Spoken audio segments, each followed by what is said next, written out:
আপনি বিএনপি আর ওই এনসিপি তুলনা চলে নাকি? 50 বছরের একটা দল তারা বলে গণতন্ত্র গণতন্ত্র, স্থানীয় সরকার নির্বাচন হলেই তারা তাদের হাঁটু কাঁপবে কেন?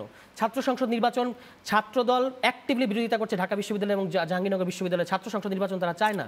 তাহলে আপনি নেতৃত্ব তুলে আনবেন কিভাবে? ফলে পরিষ্কারভাবে নির্বাচনটাকে একটা ক্ষমতায় যাওয়ার সিঁড়ি হিসেবে ব্যবহার করছে বিএনপি। তারা গণতন্ত্র নিয়ে মোটেও বিচলিত, এটা বোঝা যাচ্ছে না। প্রত্যেকটা ইউনিয়ন পরিষদ এখন বিএনপির দখলে। আমার আমদিয়া ইউনিয়নে, আমাদের নরসিংদীতে, সেখানে ইউনিয়ন পরিষদের অফিস দখল করে বিএনপি মিটিং করছে। আমি তারপরে এটা ইউএনও সাহেবের নজরে আনলাম যে হোয়াট ইজ দিস।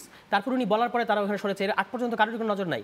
5 তারিখে বাংলাদেশে অভ্যুত্থান ঘটেছে, 7 তারিখে বিএনপির এক নেতা দলবল নিয়ে শোডাউন দিয়ে নিয়ে ঘোড়াশাল, যে নরসিংদী ঘোড়াশাল পৌরসভা দখল করে বসে আছে। পত্রিকায় নিউজ হয়েছে ভাই এগুলা।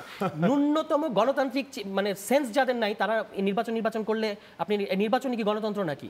আপনি গণতন্ত্র হলে আমি বুঝতাম আপনি স্থানীয় সরকার নির্বাচনের পক্ষ যদি নিতেন। আমরা বলেছি পাইলট প্রজেক্টে কয়েকটা জায়গায় নেন, ঠিক আছে। এখন আমি আরও কমিয়ে এনে বললাম শুধু ঢাকা দক্ষিণে নির্বাচন দেন, অসুবিধা কোথায়?